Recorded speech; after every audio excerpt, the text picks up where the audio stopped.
Good morning. I want to thank our organizers, Aliyyah, Ariella, Leela, and Vazira for the invitation to be here today. I'm also grateful to be in conversation with my fellow panelists. And thank you, Dr. Patsy Lewis, for moderating. I want to thank the folks who made this possible by setting up rooms and setting up chairs and preparing food.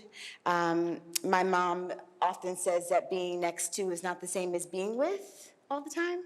And I'm really grateful for this experience of being with. It feels very wonderfully intimate, and I'm grateful. So my remarks today circle around the word choreography and its parent political concept, dance. Choreography is a word I wrestle with because of the ways early dance studies has written about it as either one, an inherent expression of beauty, and two, as universal. A universalizing tendency that often masks the operations of racial violence that condition what we conceive of as Black dance. By way of example, the distinguished dance studies scholar Susan Foster, upon whose work my own depends and for whom I have an enormous amount of respect, writes the following, quote, "The term choreography began to be used to specify the unique process through which an artist not only arranged and invented movement, but also melded motion and emotion to produce a danced statement of universal significance. This use of the term named the creative act of formulating new movement to express a personal but also universal concern," end quote. The merging of motion and emotion resonates with me, but I'm skeptical of its production of universal significance. I wonder how Black studies might trouble the category and meaning of choreography, how an attention to Black subjection might put pressure on, if not explode, the meanings we imbue into the word choreography. In other words, choreography has different competing and contested variations when used to describe Black movement. I'm going to spend the time that I have today, exploring why choreography, when tied to Black people and Black vernacular dance in particular, actually resists the universalizing sentiments often attached to this concept. And I want to do this by meditating on one particular genre of Black dance, and that is the eccentric dance tradition, in order to argue for Black social dance as choreographic, intentional, and, following Thomas de France, Black dance as a critique of the conditions of Black life rather than simply indexical of Black living. A disclosure before I continue, I am interested in Black people's ambiguity and skepticism around choreography and dance, not to marginalize important histories of Black protest or resistance, but to trouble narratives of Black choreography that are organized by the logics of defiance and, perhaps more importantly, presumptions of will, by which I mean a premise that Black people always want to be dancing when they are indeed dancing. In Black studies, the narrative that African dance and drum were banned during the institution of slavery, and that it is through the impermissibility of indigenous African dance practice that Black American choreographic innovations were cropped, is fairly firm. In looking at early iterative slave codes, what I found was this: there really is no cohesion around what Black dance means. In some instances, it's the crossing of ankles, or the pairing of movement to music, or movement expressed alongside another body. In other instances, dance is simply seeming joyful without having received a sanctioning of pleasure from an owner or overseer. Further, we know that the transmission of these codes and laws were uneven, and also that the creation of the codes did not ensure their enforcement on the ground. For the gap between publication and practice often meant that the law was honored more in the breach than in the observance. So I've been interested in how dance and choreography show up, and when it does show up, what it describes. It's worth saying, however basic to this group, that the first language we get around Black dance is dance as a strategy for disciplining captive African people into not dead commodities. And this is a quote from Stephanie Smallwood's wonderful book, Saltwater Slavery. Quote, "Our blacks were a good-natured lot and jumped to the lash so promptly that there was not much occasion for scoring their naked flanks. We had tambourines aboard, which some of the younger drakes fought for regularly, and every evening we enjoyed the novelty of African war songs and ring dances, with the deep satisfaction of knowing that these pleasant exercises were keeping our stock in good condition, and, of course, enhancing our prospects of making a profitable voyage," end quote. So dance is really not about health in this condition or joy, but rather about flesh arriving in the new world physically alive. Dance was a way to ensure both not dying alongside social death. So I wonder what the stakes are of inaugurating a Black dance history through a story ultimately about Black resistance, but not about the white supremacist violence inside the origins of dance, Black dance itself. And I should say that I follow Thomas DeFrance and Anita Gonzalez when they write in the introduction text, Black Performance Theory, they write this, quote, "Black performance contains history and racism, but it is not about either of those things," end quote. So in addition to dance practice as assertion of selfhood, I think we also have to be clear that Black apprehension around dance existed precisely because of its continued relationship to the project of white supremacy, coerced movement imposed onto Black people to satiate white appetites. Saidiya Hartman helps us here. When doesn't she? She helps us here. Dance is not listed in her index, but it moves throughout scenes of subjection. She writes this, quote, "Luli's owner encouraged the enslaved to have Saturday night dances even though he was a religious man and thought it wrong to dance. The complicity of pleasure with the instrumental ends of slaveholder domination led those like Mary Glover to declare emphatically, quote, 'I don't want that kind of pleasure.' So this sense of operating within and against the closures that made the experience of pleasure decidedly ambivalent. I wonder what happens when we situate a history of Black dance as rooted in this ambivalence that Hartman signals, and not only in the fortitude of Black retentions.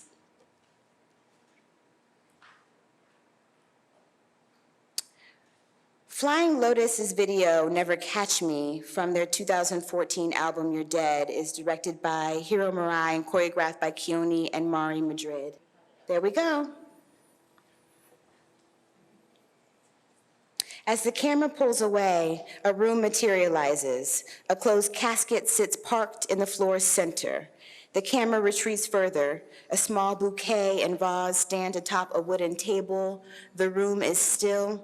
Unless the casket is inhabited, the room is empty. In one protracted shot, the camera continues exploring the shape of this area against the soundscape of soft chimes. It lets us into the small church room with a caramel carpet, wooden benches, and a single podium. The camera exits as we move with it down a red velvet aisle. A Black woman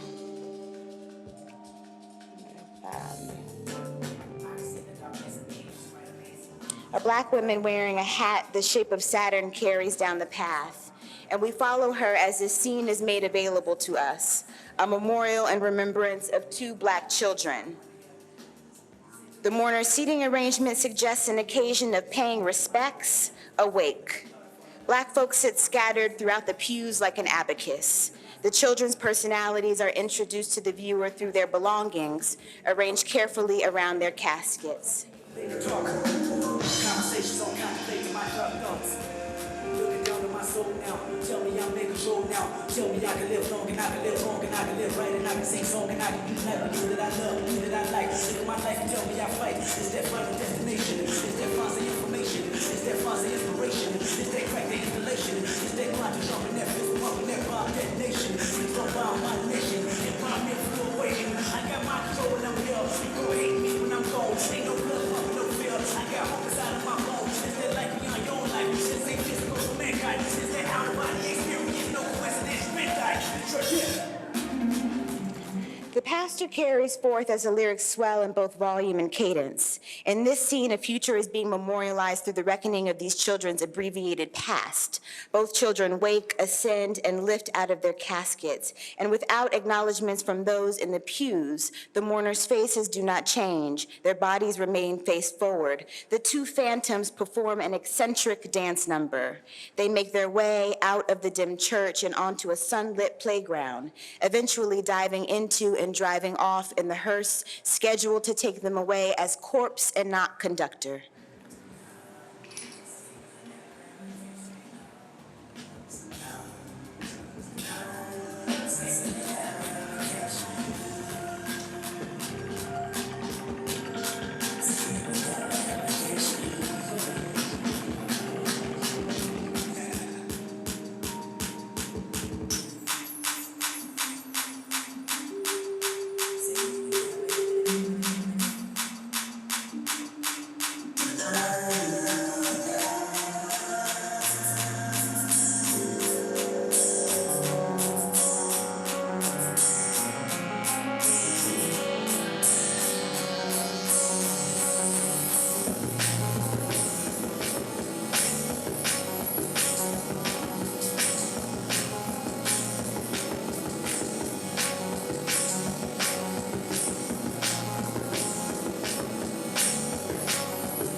At first consideration, Hiro Murai's inclusion of this buoyant dance form, historically attributed to Black adults performing adolescence, within the somber context of a memorial service might appear unfit, is not a funeral and unlikely occasion for Black Jubilee.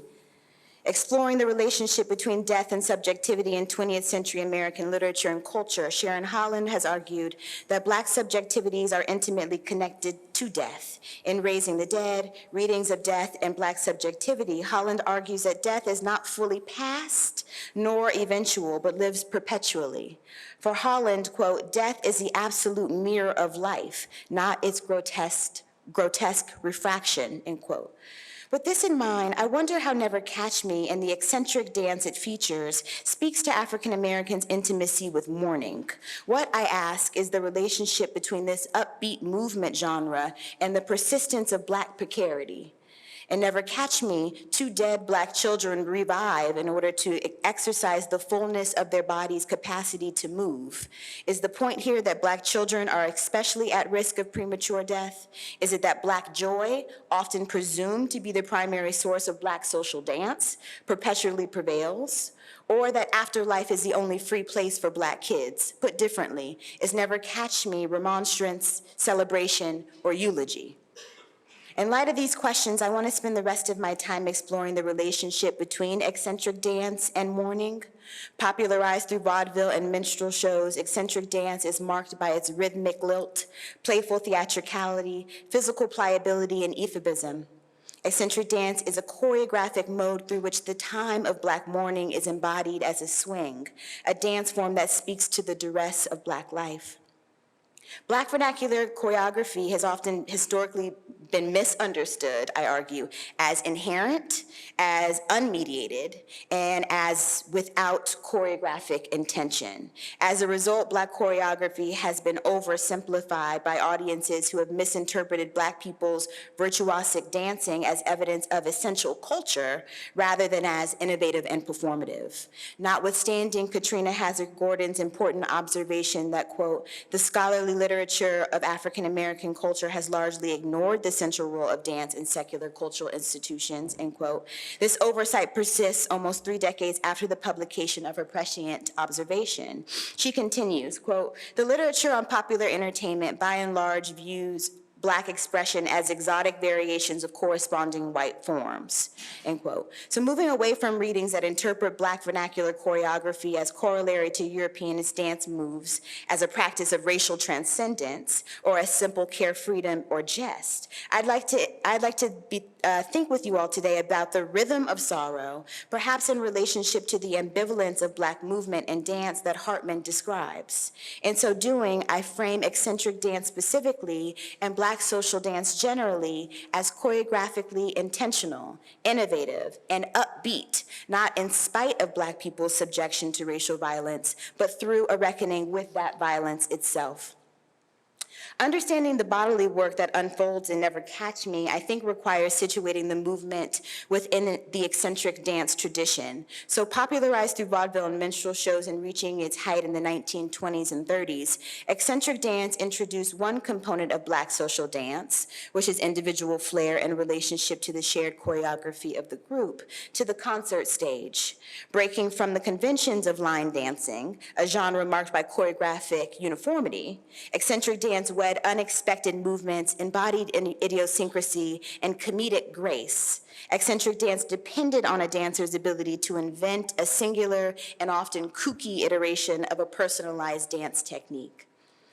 Eccentric dance was not an ahistorical or random performance innovation, and its emergence was tied to both white expectations of Black performers during the interwar years, alongside the economic constraints that influenced Black performers' professional choices. The term eccentric, as Brian Harker has written, gained wider use in the 1920s and was first used to qualify a particular type of jazz music. It was sometimes referred to as trick playing, as unorthodox sonic arrangement, as comedic, or to signal a novel approach to music making itself. Eccentric choreographies made visible the sonic conventions of the time. He writes, this is Harker, in breaking out of the chorus and articulating bodily difference, eccentric dancers gained popularity as self-choreographers rather than as pupils, end quote. Although dependent on dancers' expression of individuality, eccentric dance holds a technique. In it, waists refuse to announce in which direction they are heading to next, and limbs move like ropes, slack in one moment, taut in the next. African-American dancers performed eccentric dance to, in part, secure employment while managing expectations that they execute a more pronounced eccentricity than their white contemporaries. As Lynn Emery has written, quote, Blacks were expected to be eccentric, to combine rhythm, speed, durability, freak diversions, and the low comedy stereotypes indicative of an exotic heritage. From these limitations, the Afro-American fashioned a vernacular art form of extraordinary creativity and innovation. So it's perhaps because they had to be outstanding to get a job that Black dancers were occasionally eccentric, quote, to the point of no return, as Jean and Marshall Stearns point out. Black eccentric dancers practice originality as a rule, precisely because they could not economically afford to blend in and simply repeat a choreographic precedent. Earl Snakehips Tucker, whose performances also revealed complicated desires for Black primitivity in motion. In Tucker's case, assumptions of Black primitivism emerged through a particular avenue, and that was the discomfort he conjured in white audiences, which rubbed up against desires for a non-threatening Black body in motion. Eccentric dance, as iterated through Tucker's body, was a performance of evasion, parrying, and escapism. Tucker was born in 1905 in Baltimore and reached fame through the creation of a dance he honed in the 1920s called snake hips, which I imagine you can see pretty clearly in here, right? So Tucker developed a choreographic reputation by frequenting Harlem music clubs, Savoy Ballroom, Connie's Inn, the Cotton Club regularly. Eccentric dance's efficacy was best measured by others' inability to locate a move's origin or succeeding direction, and Tucker's dance surely succeeded in this evasion. The snake hips dance draws from embodied repertoires popularized during the interwar period, principally the shimmy and the Lindy Hop, ultimately known as the human boa constrictor. Tucker came to be referred to as snake hips because of his serpentine-like slink of the body, collapsing the hips like a lawn chair in one moment, plunging the body down and up with an accordion-like ease of a slinky. Tucker capered in ways that were syrupy in one moment and as immediate as glass breaking in the next. Snake Hips was a torso dancer, they called him, and recollections of his movement revealed the awe, discomfort, and titillation he evoked from audiences. He was described as both a, quote, impossibly primitive dancer and as enacting a low-down dance. All he did, Pigmeat Markham recalled about Tucker, was bend and wiggle his knees while he mixed up variations of the quiver and grind. Yet consider the presumed ease connoted in all he did, alongside the reflections of another one of Tucker's contemporaries, a man who went by Butterbeans. Butterbeans persuaded Tucker to teach him the snake hips technique, but he says, quote, "I never could learn it." While Markham suggests that Tucker merely reworked existing dance move, Butterbean's failure to perform the movement suggests a difficulty of the choreography itself.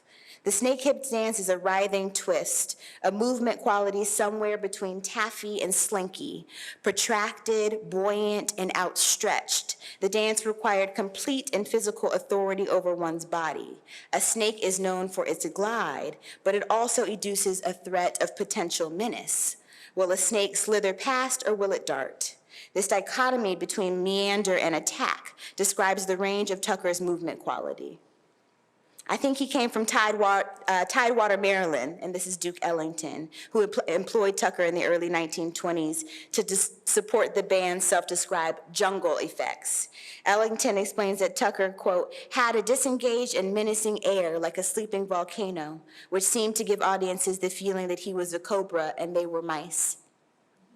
Tucker evoked familiar dance movements in order to interrupt, draw out, or ultimately refuse choreographic expectations. So by establishing a choreographic alliteration, Tucker was able to evade audiences, slipping in and out of sight. In this way, he played with viewership. The moment one seems to register what just happened, another trick has already begun.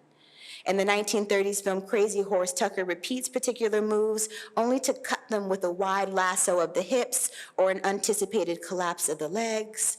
So while he embodies the sing-song, dancing inside of and even snapping with the upbeat of the rhythm, he also introduces aberrant movements that occupy alternative rhythmic registers. In this sense, Tucker's uses of the repetition of one movement, so like maybe a kick leg a la the Charleston, for example, in order to establish a pulse that he quickly breaks with a knee skate on the floor, an elevator-like levitation back to foot, or a final cartwheel forward. His dance scouts the rhythmic possibilities inside the score. So Tucker is setting a choreographically repetitious pace to sever it and refuse audiences' expectations of his body's direction. I think that Tucker's choreography reveals the ways that eccentric dance both depended on the individuality of the Black person in motion, even while that bodily success was interpreted as cultural evidence of primitivity and therefore pastness. Eccentric dance makes audiences question whether Black bodies are made of bones or elastic, of joints or of mash. In this light, Black eccentric choreographers manipulate time through embodied suspension. They play with imaginings of Black past in order to invent the present anew. The choreography performed by Will Simmons and Angela Gibbs in Never Catch Me offers a different iteration of eccentric dance precisely because it centers Black children in motion rather than the adult figures typically associated with the form. So as a result, Never Catch Me shifts the temporal expectations mapped onto the movement genre itself. As Gibbs and Simmons pace down the aisle, pop unexpected joints inside the rhythm, swing between each other and spin tightly around themselves, they step into and then subvert the church choir's soul clap that windmills their movement. While the eccentricity here is the play and pliability of choreography, Never Catch Me offers a different iteration of Black dance, not as adults' negotiations with Black past necessarily, but as a children's embodiment of ambivalent Black futures. Du Bois. Maybe we're surprised that Du Bois is showing up here, but he's here for a reason, and it's because of the 11th chapter in The Souls of Black Folk, where the sociologist writes about personal grief. In Of the Passing of the Firstborn, Du Bois describes the tide of feelings that wash over him as he meditates on the unexpected death of his son. The child was born on October 2nd, 1897, and would die only 18 months later as a result of diphtheria, a treatable infection made deadly because no white doctors would admit the Black baby. Of the Passing reads equal parts ache and relief. Before the sun dies, Du Bois sees a potential in the boy's birth. He writes, quote, I too mused above his little white bed, saw the strength of my own arm outstretched onward through the ages, through the newer strength of his, saw the dream of my black fathers stagger a step onward in the wild phantasm of the world, heard in his baby voice the voice of the prophet that was to rise within the veil, end quote. Although the arrival of his son instilled pride, Du Bois also understood the fact that racism would have constrained the child's future. With this in mind, the son's passing meant that he was able to escape the violence of anti-Blackness. This relief, made possible through death, turns Du Bois's paternal gloom into solace. The tragedy crushed Du Bois himself, but on behalf of his dead son, Du Bois felt some kind of deliverance. He is relieved that his son died before the world, quote, had dubbed his ambition insolence, had held his ideals unattainable, and taught him to cringe and bow. Time had not yet allowed the second sight to impact the child's consciousness. He knew no color line, Du Bois writes, and the veil, though it shadowed him, had not yet darkened half his son. So the fact of intimacy meant that the child's son remained uncloaked, even if the child was departed. Du Bois is not sorrowful for the deceased son, but is some version of the feeling for himself. He addresses the child directly, far better this nameless void that stops my life than a sea of sorrow for you. The baby's death does not mean complete deletion. He remains in the parents' lives as a perpetual stop. Thus, those who physically last are unceasingly suspended in their mourning, while the child through casualty flees. He writes, all that day and all that night there sat an awful gladness in my heart, and my soul whispered to me ever saying, not dead, but escaped, not bond, but free. This simultaneity of stillness and flight, of physical lull and spectral getaway, describes both the temporal register of Never Catch Me and the embodied technique of eccentric dance, the here now, gone now of the movements, the impossibility of fully seeing the work in worlds at play, is both a rhythm of Black mourning and a technique, a choreography embodied in eccentric movement. This happens at the level of song title as well, as Never Catch Me signals perpetual escape. Its elusiveness is also the substance of sorrowful Black performance. Importantly, the enactment of dance does not mean full expression or articulation. As Du Bois writes with regard to Black music, in these songs, I have said, the slave spoke to the world. Such a message is naturally veiled and half articulate. Thank you. As Gibbs and Simmons make their way to the courtyard, the church choir's soul clapping and cadence of jump rope swell into staccato. The pair make their way into the light of day. They reverse the operations of the opening scenes, running through the very chambers we witness at the video's start. Simmons and Gibbs seem to skate vertically across the pavement as their movement takes them stage right. Their bodies flow like a carom, catching and recatching the force of movement with their limbs. As they travel across the yard, the other children continue their play. They jump rope and clap hands and muted sing-song. Finally, the two ghosts dive into the back of the hearse while the playground children dash after them. The Black girl's behind the wheel, steering. The Black boy pushes his head out of the window, sunshine toasting his face. The video ends as it began, with the boy's eyes closing and opening once. But this time, a wide smile stretches across the geography of his face. In Never Catch Me, only the youth playing outside eventually recognize the child ghosts. Here, the choreography, the way it cuts down the aisle, hurdles over the pews, and chases the sun, reveals a different rendering of eccentric choreography, one in which Black children, rather than being a kind of caricatured inspiration, are protagonists. What Thomas DeFrance calls the Black beat made visible, the ability of Black dancers to be sound, we might productively apply to Never Catch Me, for here are Black children embodying the threat of Black death, making it and the beat fleshy. The final scene in Never Catch Me resonates with the concluding moments in Souls. Du Bois ends, if somewhere in this whirl and chaos of things there dwells eternal God, America shall rend the veil and the prison shall go free. My children, my little children are singing to the sunshine, and thus they sing, let us cheer the weary traveler, Let us cheer the weary traveler along the heavenly way. And the traveler gird himself and sets his face toward the morning and goes his way. Breaking free from the mourner's grief to dance with the company of other playground children, the two dancers motion toward the sunshine, chase the sun, and cast their faces toward its hugging rays. Never Catch Me in This Light, I believe, is a staging of Black life above the veil, a choreography of the passing of the firstborn. It is not that Black folks can only live in death, but that a performance of Black child afterlife just reveals just how far the Black living are forced to be from toward the morning, the ambivalence inside Black choreography. Like sorrow songs, eccentric dance in Never Catch Me tells in word and music of trouble and exile, of strife and hiding. Black vernacular dance has always kept time, and eccentric dance as practiced historically and in Never Catch Me is no different. In this video, we see the ways Black eccentric bodies escape total arrest through choreographic subterfuge. It extends an embodied language that speaks to the Black body's capacity to push against the imposition of its limits, even if that limit is physical death. This is the time of eccentric dance, a decisively unruly body, escaping anticipations of its next move.